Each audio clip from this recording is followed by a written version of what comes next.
Welcome back to my channel. প্রতি পোস্টেনে নতুন একটা টিপস নিয়ে ফিরে আসলাম আপনাদের মাঝে। তো গাইস, আজ আপনাদেরকে দেখাতে যাচ্ছি ফেসবুকের নতুন একটা আপডেট, একটা আপডেট। আপনার ভিডিওতে কতটা ফলোয়ার পেয়েছেন, কতটা এঙ্গেজমেন্ট পেয়েছেন এবং কতটা ভিউ পেয়েছেন তা খুব সহজেই এই ফিচারের মাধ্যমে আপনি দেখতে পারবেন। তো সেটা কিভাবে দেখবেন, কোথা থেকে দেখবেন, তাই ভিডিওটা পরিপূর্ণ দেখলেই সেটা বুঝতে পারবেন। আপনি চলে যাবেন আপনার ফেসবুকের প্রফেশনাল ড্যাশবোর্ডে, ঠিক এখানে ক্লিক করবেন। ক্লিক করলে লাইব্রেরিতে ক্লিক করবেন। লাইব্রেরিতে ক্লিক করলে ঠিক এরকম তিনটা অপশন দেখা যাবে, যেখানে লেখা আছে মোস্ট ভিউ, মোস্ট এঙ্গেজমেন্ট এবং মোস্ট ফলোয়ার।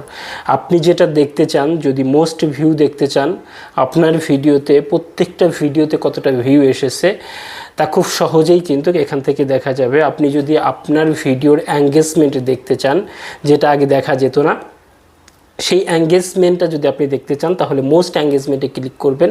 আপনার কোন ভিডিওতে কতটা এঙ্গেজমেন্ট এসেছে তা এখান থেকে আপনি দেখতে পারবেন। ইভেন কোন ভিডিও থেকে কতটা ফলোয়ার এসেছে সেটাও কিন্তু আপনি দেখতে পারবেন, দ্য মোস্ট ফলোয়ারে যদি আপনি ক্লিক করে থাকেন। তো দেখেন যে আমি যদি মোস্ট ভিউতে ক্লিক করি, আমার এখানকার মানে যে মোস্ট ভিউ, পপুলার যে ভিউটা সবই কিন্তু এখানে দেখা যাচ্ছে। ইভেন আমি যদি মোস্ট এঙ্গেজমেন্টে ক্লিক করি তাহলে আমার কোন ভিডিও থেকে কতটা এঙ্গেজমেন্ট এসেছে সেটা কিন্তু এখানে দেখা যাচ্ছে। ইভেন আমার কতটা ফলোয়ার এসেছে প্রত্যেকটা ভিডিও থেকে সেটাও কিন্তু আমি মোস্ট ফলোয়ারে ক্লিক করে দেখতে পারছি। ফেসবুকের এই আপডেটটা খুবই ভালো লেগেছে, যার জন্য আমি আপনাদের সাথে শেয়ার করেছি। আপনাদের কাছেও যদি ভালো লেগে থাকে অন্তত ভিডিওতে একটা লাইক করে যাবেন, পেজটা ফলো করে সাথে থাকবেন।